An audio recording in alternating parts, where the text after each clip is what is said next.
Esse é de fato o melhor Isekai da atualidade. Você não acredita? Então fica aqui comigo. Ah, não se esquece de se inscrever no canal pra tu me ajudar. E aí você também não perde nenhum conteúdo. E se possível, meu mano, deixe o seu like pra você ajudar o canal a crescer, tá ligado? O anime começa com Nishino acordando levemente entediada, tomando seu banho e se arrumando para ir à escola, com seu motorista particular. Ela é muito famosa pela escola. Ao encontrar um garoto chamado Kageno, ela diz que detesta ele, mas por educação, ela o cumprimenta. Só que inesperadamente, ela fica com raiva, pois ele nem sequer lembrava seu nome. Ela explica seu nome a ele 3 vezes, mas ele não lhe dava muita atenção. No fim, ele ainda deu tchau a ela, falando seu nome errado novamente. Na sala de aula, ela diz que faz de tudo para não se envolver com ele, porém não está conseguindo. O garoto tem um comportamento altamente depressivo, pelo menos era isso que ela entendia. Desde que chegou na sala de aula, ele já contou até o número 20.554 e é totalmente isolado dos outros alunos. Nishino vê ele com muita misteriosidade, eu não sei nem se essa palavra existe. Ela tem um flashback e se lembra que tinha um sonho de ser atriz, mas desistiu devido a um escândalo no seu passado, e por conta disso ela vive uma mentira, sendo essa pessoa querida por todos, apenas para ser favorecida por isso. No entanto, ela não é feliz de verdade. Após ouvir Kageno tocando piano, ela vai até o local, mas não o encontra. O motorista de Nishino é agredido por um cara. Ela liga para seu motorista para ir embora, porém ele não atende. Mal ela sabe o que havia acontecido com ele. Por algum motivo, Kageno estava observando de cima do terraço. Uns caras estranhos cercam ela na rua, e ela se pergunta por que isso está acontecendo de novo. Um dos caras faz ela desmaiar, e sua última visão foi Kageno observando das sombras, escondido. Ela acorda em uma sala toda amarrada, e um dos caras diz que está tudo bem, está só esperando o dinheiro do resgate cair na conta, e assim ela será liberada. Mas o outro cara corta ele, dizendo que alguém como ela não deveria ficar por aí andando sozinha na rua, e que como o pai dela é um cara que fez muitos inimigos, ela sofrerá as consequências por isso. O outro cara manda ele parar, então eles acabam discutindo seriamente. Kageno está se preparando para salvá-la, mas um dos caras decide abusar dela, e diz que vai começar pela boca, mano, pesadíssimo, e ainda agride ela, dando um murrão nela. O outro cara se recusa a olhar, porque apesar de tudo, mesmo ele sendo merda, ele não é nenhum estuprador. Estou me referindo a eles como cara, pois eles não têm um nome definido no anime, eles são apenas figurantes. Esse outro cara diz que ela já deve estar acostumada, pois já foi sequestrada antes, e diz que fará pior do que o antigo sequestrador fez com ela. Kageno entra pelo telhado, e diz que o cara não precisa se preocupar, pois ele é apenas um assassino de bandidos. Ele já parte pra cima, finalizando o cara rapidamente. Então o outro vem e se revela ser um ex-soldado com treinamento militar e aparentemente bem habilidoso. Eles lutam e a luta é até equilibrada durante um período, até que Kageno decide levar tudo muito a sério e começa a espancar e torturar o cara. Após derrotá-los, ele solta a garota e diz para ela tomar mais cuidado pelas ruas e desaparece. Mas ele diz que nessa luta contra o ex-soldado, ele percebeu que ainda não está no nível de uma eminência na sombra. Nishino diz que o pai dela deu um jeito de esconder o ocorrido e ninguém ficou sabendo de nada. No dia seguinte, na escola corre tudo normal. Ao cumprimentar Kageno, ela percebe que dessa vez ele não errou seu nome e ainda olhou em seus olhos. Ela acha que Kageno vive uma vida mascarada, assim como ela. Bom, no dia seguinte, o prota foi atropelado por aquele cara que manda todos para o Isekai, o Caminhão Kun. 1-0 pro caminhão, mano. É isso, acabou. Após o Caminhão Kun matar o prota, era apenas um flashback, pois ele vive em outro mundo e está bem grandinho. Ele diz que mesmo nessa nova vida, não desistiu de ser a eminência na sombra. Ele pergunta para a Alpha se ela já tem novas informações sobre o culto do diabo. Ela diz que já encontrou algumas coisas sobre. Ele diz para ela continuar e relatar mais informações assim que ela tiver. Após ela se retirar, ele diz que ela é muito fácil de manipular. No dia que ele nasceu nesse mundo, os pais dele ficaram se perguntando por que ele não chora. Então ele automaticamente começou a fingir que estava chorando e percebeu que tinha reencarnado e que existia energia mágica nesse mundo. Então ele começou a ter os comportamentos de um bebê para ninguém desconfiar de nada. E inesperadamente ele acaba se cagando. Eu acho que essa parte não foi calculada. Então ele volta a chorar novamente, de forma bem forçada. Nesse mundo ele é filho de um barão pobre que vive no interior e tem uma filha chamada Claire. Nessa família eles criam lutadores lutadores que mesclam suas habilidades físicas e mágicas para ser o herói da família. Mas no caso não é ele, pois ele é ofuscado pelo talento de sua irmã, quando na verdade a realidade é outra. Ele tem o verdadeiro talento, só que ele oculta. Ele gosta de viver como um figurante, ele tem algum tipo de psicopatia nessa cabeça dele, mano. A cachola desse prota não funciona muito bem. Durante as noites, ele caça bandidos e os mata sem piedade. O cara é muito psicopata mesmo, mano. E fica se vangloriando do quão poderoso ele é. Após matar os bandidos e roubar todo o seu dinheiro, ele encontra uma coisa, um amontoado de carne, sobrecarregado de magia dentro de uma jaula. E fica muito intrigado sobre o que poderia acontecer com aquela coisa, caso ele ficasse tacando magia ou fazendo algumas modificações ali. Então ele leva aquela coisa para uma casa abandonada, totalmente isolada, e fica praticando algumas magias durante um mês, e finalmente consegue conter a sobrecarga mágica naquela coisa, mas se surpreende que ao voltar ao seu estado normal, virou uma bela garota. Após ela acordar, ele começa a falar mentiras para ela, sobre heróis e maldições, e começa a manipular ela, para acreditar que existia um poderoso demônio, que antes da morte acabou criando uma maldição, e alguns dos seguidores desse demônio lançaram uma maldição e transformaram ela naquele amontoado de carne, e que então ela foi amaldiçoada por isso. Só que na verdade, ela estava apenas doente, mas como ele estava inventando, ele não podia dizer quem fez isso com ela, porque na verdade não foi ninguém. Mas ela implora para que ele conte a ela. Então ele vê uma garrafa de cachaça escrito Culto dos Demônios, e tem a brilhante ideia de dizer a ela que foi um grupo de fanáticos que querem reviver o grande demônio. Ele fala que os demônios só saem à noite, e ele também, para os caçar. Ele diz que seu nome é Shadow, e ele vive nas sombras, e caça nas sombras. Então ele pergunta para ela se ela, a filha dos heróis, deseja se unir a ele, para se vingar do culto dos demônios, e jogaram essa maldição sobre ela. Mano, na boa, esse prato é muito filho da puta. Então, a pobre coitada da elfa diz que como ele salvou e removeu a maldição dela, ela deve sua vida a ele, e irá fazer o que ele quiser, e punir os culpados com a morte. Então ele a leva com ele. Atualmente, com 13 anos, ele fica treinando com sua irmã, porém sempre perde, pois vive fingindo ser apenas um figurante para sua família. Isso faz com que Claire tenha um ego inflado. No dia seguinte, ela acaba sendo sequestrada, e a mãe dela começa a espancar o marido, dizendo para ele procurar a filha. Nosso prota chama por Beta, uma garota disfarçada de empregada, que foi recrutada por Alpha, além de muitas outras garotas. Ele pergunta se a irmã dele ainda está viva. Beta diz que é provável, e acredita que foi um dos membros do culto dos demônios, e o motivo do sequestro é porque ela é uma da descendente dos heróis. Meu Deus, ela acredita em tudo que o prota fala, cara. Parece que nosso prota já tinha tudo arquitetado. Ele deixa a Beta surpresa por saber onde sua irmã está escondida, e manda reunir as 7 sombras, pois eles atacarão essa noite. Visconde Grace,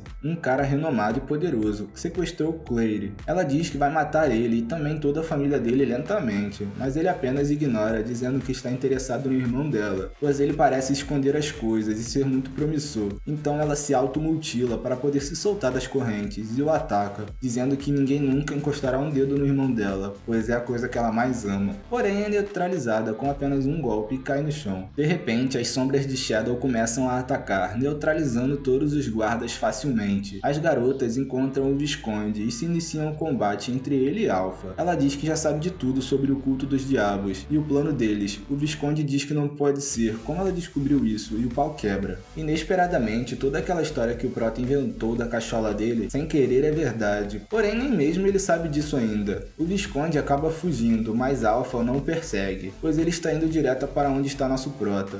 O pau quebra e o prota fica humilhando ele lá, tirando uma onda. Não teve nenhum diálogo relevante, apenas um mini flashback que mostra que esse Visconde não era um cara tão ruim e teve um passado obscuro, mas até o momento sem explicações. Após ser neutralizado pelo prota, ele deixa cair um cordão com uma foto de sua filha e suas últimas palavras foi o nome de sua filha, Milia, e ele diz que talvez esse garoto possa ser a salvação. Agora, do que é a salvação, só Deus sabe. O prota pega o cordão que ele deixou cair, guarda e dá no pé. Leire chegou em casa sozinha, se arrastando, e no dia seguinte viajou para a capital, para uma nova escola de alto nível. As garotas então dizem para o prota que já está na hora de se despedir dele, pois elas estão de partida, e ele fica com cara de tacho. Tempos depois, o nosso prota parece mais velho, agora com 15 anos, se lembrando das garotas, onde Alpha diz que precisava seguir o caminho de exterminar o culto dos diabos, e para isso partiram. Na cabeça do prota, esse culto não existe, pois ele só inventou isso só de sacanagem mesmo, ele gosta de viver uma fanfic de um anime, alguma coisa assim. Mas o foda é que toda essa merda é real, e quando ele descobrir, mano, acho que ele vai surtar. Um flashback de um psicopata, batendo a cabeça numa pedra e gritando magia, magia, magia, magia sem parar, e depois se jogando na frente de um caminhão e morrendo. Poético. Na verdade era só o prota mesmo no mundo humano, nada demais. Agora com 15 anos ele foi matriculado na escola onde a irmã dele estuda, e ele já fez até alguns amigos. Indo pra escola e zoando, os amigos desafiam ele a pedir a garota mais gata da escola em namoro. E como ele é muito popular, sempre tem vários otários pedindo pra namorar com ela e sendo rejeitado. Então ele diz que já pensou em tudo, pois ele sempre quis ser um personagem de anime secundário random que faz coisas aleatórias e só se fode. Então ele vai e começa a atuar, fingindo ser um tímido mongoloide, virgem e nerd. Então ele pede ela em namoro. Como ele tinha certeza que ela iria humilhar ele e recusar, ele até mesmo começa a rir, mas a garota diz que aceita. E ele fica sem entender nada, porque ele tava só de zoa e a garota realmente aceitou namorar com ele. Todos na escola estão indignados por ele ser um Zé Ninguém, e seus amigos principalmente falam que ele é um merda, isso deve ser uma pegadinha. E o prota concorda. De repente Alexia chega, empurra ele e se senta ao seu lado. Ele diz que nunca sentiu uma sensação tão grande de insignificância. Na hora do almoço ele começa a comer igual um animal para ver se ela larga ele. Mas ela gostou e falou que agora ele vai treinar com ela na seção mais alta da escola. Ele diz que não pode, pois está numa seção muito baixa. Ela diz que quem manda ali é ela. O moleque não vai conseguir se livrar dela tão cedo pelo visto. Ele vai treinar com ela e ela vê que a esgrima dele é igual a dela. Meio que ela odeia isso, pois ela não gosta do próprio estilo de esgrima. Após isso, o instrutor Sr. Zenon era o prometido dela. Só que ela detesta muito ele, e não é pouco. Então por isso ela quis namorar com o prota, pois ele é tão insignificante que ninguém notaria a presença dele direito. E bem, meio que isso aí realmente aconteceu. Ela descobre também que ele só confessou um falso amor a ela por causa de uma aposta que ele perdeu, pois ela ameaçou os amigos dele e eles contaram tudo a ela. Ela começa a comprar o prota com dinheiro e ele passa a fazer tudo o que ela quer. Após darem muitos rolês aleatórios e ficarem conversando o dia inteiro, na hora de ir para casa eles acabam tendo um desentendimento, onde ela fica reclamando do próprio estilo. Então o prota diz que não se importa com quase nada. Se morresse 1 milhão de pessoas do outro lado do mundo, ele não ligaria. Mas tem sim coisas que irritam ele, tipo quando insultam algo que ele gosta. No caso, ela estava praticamente insultando a própria esgrima dele. Então a coisa fica feia. Eles se encaram, o prota faz uma cara de desprezo e ela aponta a espada para ele como se fosse matá-lo. Após se encarar muito, ela acaba indo embora e dizendo adeus a ele. Todo o seu relacionamento foi encerrado. No dia seguinte, na escola, Sr. Zenon e outros alunos cercam ele e seus amigos e dizem que Alexia desapareceu ontem e nem voltou pro dormitório. Ele então é o principal suspeito. O prota conclui que está ferrado e se ajoelha com as mãos na cabeça. Mesmo sabendo que poderia matar todos ali, ele adora se ferrar, cara. Ele gosta de ser um figurante que só toma na jabiraca, tá ligado? O cara é muito psicótico. Só que, tipo assim, vou dar uns spoilers. Meio que isso vai mudar de repente, porque o negócio vai ficar doido. Então, dependendo do feedback, eu trago a continuação desse anime aqui, mano, porque tá ficando muito bom. O próximo episódio, então, mano, é a melhor parte que tem. O bagulho ficou muito doido lá e eu queria muito trazer a continuação. Já paramos aqui no Ep 3. Comente aí se você quer a continuação, porque esse vídeo me deu trampo, hein, mano.